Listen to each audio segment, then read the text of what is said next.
ہو سکتا ہے کہ نماز اور دعا کے باوجود آپ کا دل کام کے لیے نہ کرے اور سستی دور نہ ہو۔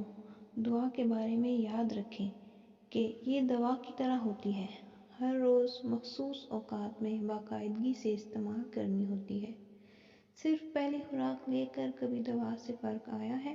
نہیں، عموماً وہ ذرا دیر کا سکون ہوتا ہے۔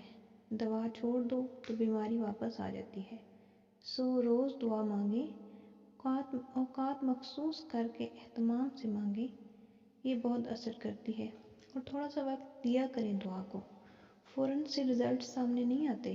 دنیا میں جادو نہیں ہے، جادو آپ خود ہیں۔ ہر چیز یہاں کاز اور افیکٹ کے قانون کے تحت عمل کرتی ہے۔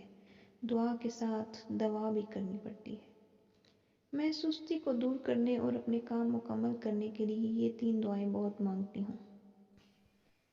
اللہم انی اعوذ بک من الکسل، اے اللہ میں آپ کی پناہ مانگتی ہوں سستی سے۔ دوسری دعا ہے اللہم بارک لی فی اوقاتی، اے اللہ میرے وقت میں برکت دے۔ اور تیسری دعا رب یسر لی امری، اے میرے رب میرا کام آسان کر۔